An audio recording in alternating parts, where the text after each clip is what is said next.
नमस्ते दोस्तों, मैं हूं रघुनंदन नुब्जा और स्वागत है आपका हमारे इस लेक्चर में। इस लेक्चर में दोस्तों हम लोग पढ़ने वाले हैं इम्परफेक्ट कंपटीशन का अगला टाइप जो है ओलिगोपोली। अब इसके पहले हमने पढ़ा था मोनोपोली। मोनोपोली हमने समझा था, मोनोपोली होता है सिंगल सप्लायर का, जिस मार्केट में सिर्फ एक सप्लायर है वो है मोनोपोली। अब ओलिगोपोली क्या है, तो ओलिगो ये क्या है, सिर्फ ओलिगो तक अगर हम देखें तो ओलिगो ये वर्ड है, ग्रीक वर्ड है जिसका मीनिंग होता है फ्यू, और पॉली का मीनिंग हमने समझा था मोनोपोली में। पॉली मतलब सेलर, मतलब कुछ ऐसा मार्केट है, कोई ऐसा मार्केट है जिधर क्या है फ्यू सेलर्स है, नॉट द मोनोपोली।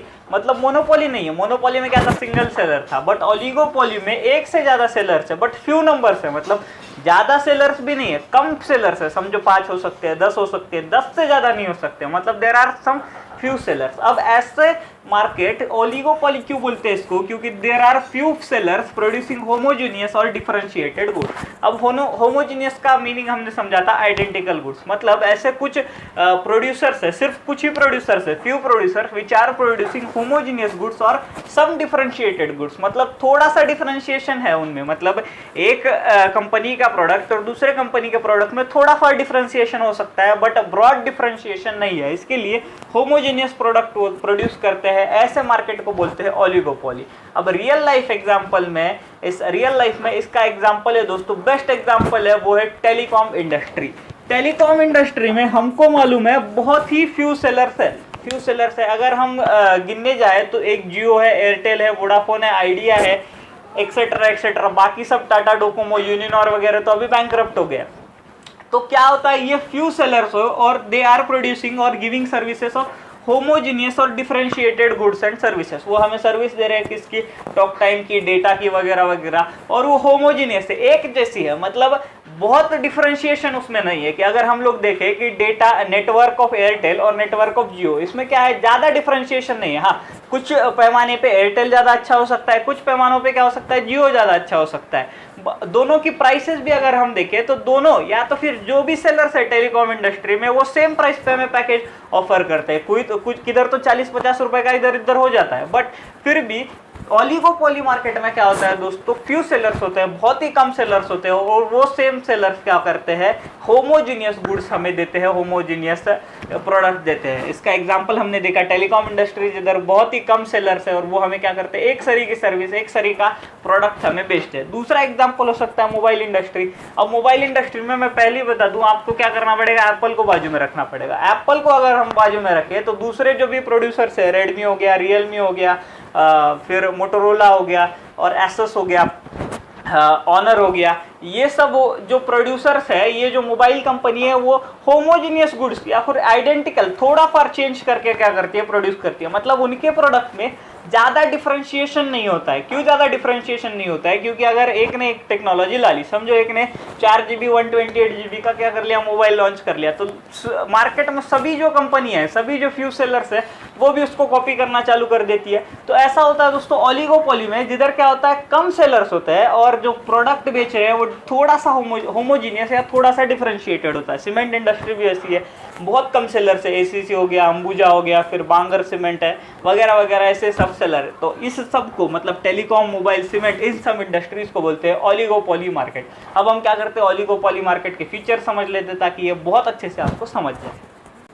अब हम शुरू करते हैं फीचर्स ऑफ ओलिगोपोली मार्केट के साथ। पहला फीचर है दोस्तों फ्यू फर्म्स और सेलर। जैसे हमने वर्ड के मीनिंग में देखा था, ओलिगोपोली मार्केट मतलब क्या होता है, जिधर कम सेलर्स होते हैं। अब फ्यू सेलर्स होने की वजह से क्या करते हैं, पूरे मार्केट को वही डोमिनेट कर रहे हैं। अब टेलीकॉम इंडस्ट्री का एग्जांपल मैंने आपको दिया था, वो 4 सेलर, मतलब एयरटेल, जियो, वोडाफोन, आइडिया, इन सेलर को छोड़ के कोई और सेलर है क्या टेलीकॉम इंडस्ट्री में, अभी तो नहीं है, और वो है भी तो भी उसका मार्केट शेयर जो है वो बहुत कम है इन सब के मुकाबले। इसके लिए ये क्या करते हैं, कंसिडरेबल मार्केट क्या करते हैं, डोमिनेट करते हैं। Few seller dominate the market and enjoy the considerable control over the price. इसके लिए ये सेलर्स मिलके ही, मतलब फ्यू सेलर्स मिलके ही क्या करते हैं, प्राइस को डिटरमाइन करते हैं, प्राइस को डोमिनेट करते हैं।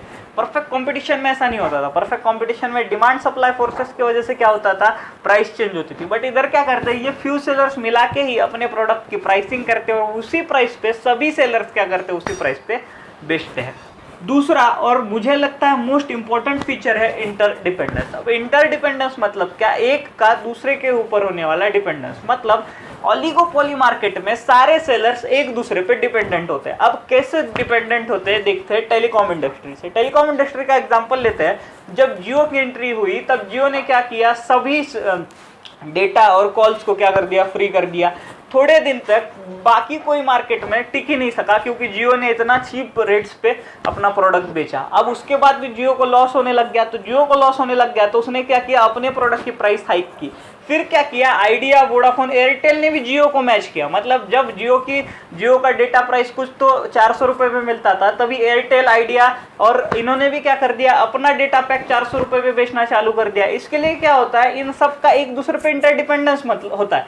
मतलब अगर एक सप्लायर एक प्राइस चेंज कर दे उसकी, तो बाकी को अपने मार्केट में कॉम्पिटिटिव रहने के लिए उसी प्राइस पे उतरना ही पड़ता है। अब पहले के एरा में जाएंगे हम लोग, अगर 2016-15 में, तब क्या होता था, 250 रुपये में हमें 1 GB डेटा मिलता था पूरे महीने के लिए। अब 1 GB दिन का भी होता है तो भी वो इनफ नहीं होता है। तो क्या होता है दोस्तों कि जब मार्केट में जियो ने क्या किया, रिवॉल्यूशन लाया, तो जियो में मार्केट में रहने के लिए सबको अपनी अपनी प्राइसेस कट करनी पड़ी और एक महीने का 30-45 GB डेटा हमें सबको देना पड़ा। तो ऐसा होता है दोस्तों ओलिगोपोली मार्केट में, जिधर क्या होता है, they should be cautious about the actions of competing firms. मतलब कंपीटिंग फर्म्स क्या कर रही है, वो ओलिगोपोली मार्केट में सबको देखना पड़ता है। अब मोबाइल इंडस्ट्री का एग्जांपल लेते हैं। मोबाइल इंडस्ट्री में क्या हुआ कि फिंगरप्रिंट सेंसर किसी एक कंपनी ने इन्वेंट किया, पहले इन्वेंट किया। अब उस कंपनी की डिमांड क्या हुई, बढ़ गई, क्योंकि उसने सबसे पहले फिंगरप्रिंट सेंसर लाया। अब दूसरे कंपनी ने भी इस मार्केट में कम्पिटिटिव होने के लिए भी अपने प्रोडक्ट में क्या किया, फिंगरप्रिंट सेंसर डाला। इसके लिए ओलिगोपोली मार्केट में जो फर्म्स होती है वो 2 हिस्सों में बांट देती है।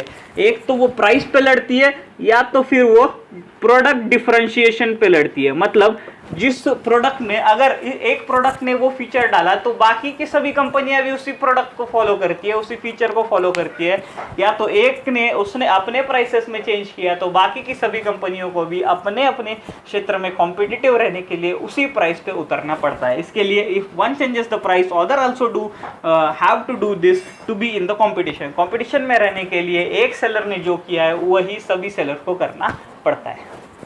अब अगला फीचर है ओलिगोपोली मार्केट का एडवर्टाइजिंग। अब मैंने आपको बोला था कि ओलिगोपोली मार्केट में फ्यू सेलर्स होते हैं जो होमोजेनियस या थोड़ा सा डिफरेंशिएटेड गुड्स बेचते हैं। अब क्या इतने फ्यू सेलर्स है, मतलब 4-5 सेलर है और लगभग सेम प्रोडक्ट को बेच रहे हैं, मोटा मोटी सेम प्रोडक्ट को बेच रहे हैं। जैसे हमने लिया था टेलीकॉम, कि टेलीकॉम में क्या होता है, सबकी सर्विसेज एक लेवल की होती है, थोड़ी सी एक आधी कंपनी की ज़्यादा ऊपर नीचे हो सकती है। अब उनका माल बेचने के लिए इन कंपनियों को क्या करना पड़ता है, एडवर्टाइजिंग पे जोर देना पड़ता है, क्योंकि उनका प्रोडक्ट तो कोई डिफरेंट नहीं है।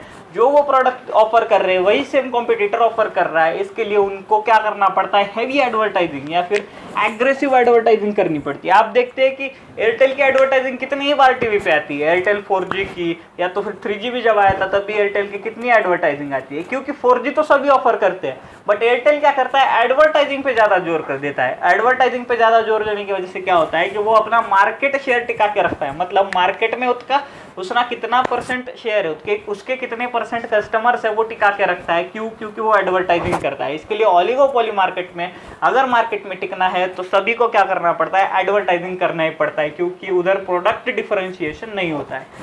चौथा है एंट्री बैरियर्स। एंट्री बैरियर्स भी इंपॉर्टेंट है ओलिगोपोली मार्केट में। अभी टेलीकॉम इंडस्ट्री ले लेते हैं। अगर टेलीकॉम इंडस्ट्री में हमें जाना है तो आप सभी को मालूम होगा कि स्पेक्ट्रम लेना पड़ता है, जैसे 2G spectrum, 3G spectrum, 4G spectrum. ये स्पेक्ट्रम कौन अलॉट करता है, तो ये गवर्नमेंट अलॉट करता है। एक लाइसेंस होता है कि आपको अगर टेलीकॉम चलाना है। तो अगर समझिए जियो को स्पेक्ट्रम ही नहीं मिलता था तो जियो अपनी डेटा सर्विस, अपनी कॉलिंग सर्विस दे पाता था क्या? नहीं दे पाता था। इसके लिए इस मार्केट्स में होते हैं entry barriers. Firm can easily exit but have entry barriers. मतलब आप देखो यूनिनॉर, डोकोमो, इन्होंने क्या कर दिया है, इजीली एग्जिट तो कर दिया मार्केट से, बट अगर एंटर होना है मतलब जियो एक्सेट्रा को, तो मार्केट में एंट्री बैरियर्स होते हैं। गवर्नमेंट के लाइसेंस लेने पड़ते हैं, पेटेंट्स लेने पड़ते हैं, ट्रेडमार्क्स लेने पड़ते हैं, एक्सेट्रा एक्सेट्रा।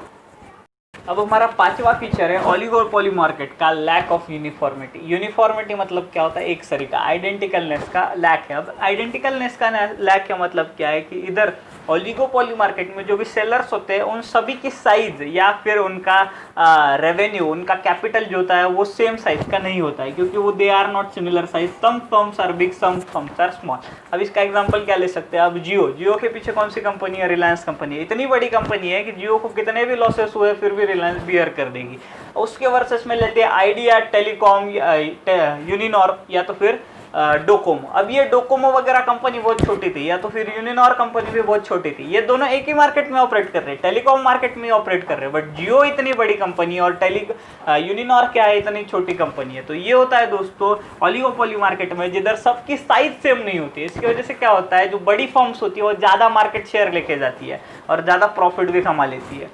छठा और आखिरी फीचर है अनसर्टेनिटी। अनसर्टेनिटी ओलिगोपोली मार्केट का एकदम इंपॉर्टेंट फीचर है, क्योंकि ओलिगोपोली मार्केट हर बार अनसर्टन रहता है। अब अनसर्टन कैसे रखता है कि पहले क्या था, जियो की एंट्री के पहले सब कुछ स्टेबल चल रहा था, सब लोगों को 1 GB डेटा मिल रहा था 250 रुपए में।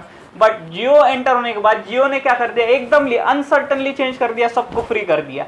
उसके बाद भी क्या हुआ, जियो ने अनसर्टनली कुछ प्राइसेस बढ़ा दिए। तो इधर क्या होता है दोस्तों कि राइवल्स का जो डिफरेंट बिहेवियर होता है वो अलग अलग होता है। राइवल्स मतलब क्या, कंपीटिंग फर्म का जो डिफरेंट बिहेवियर पैटर्न होता है।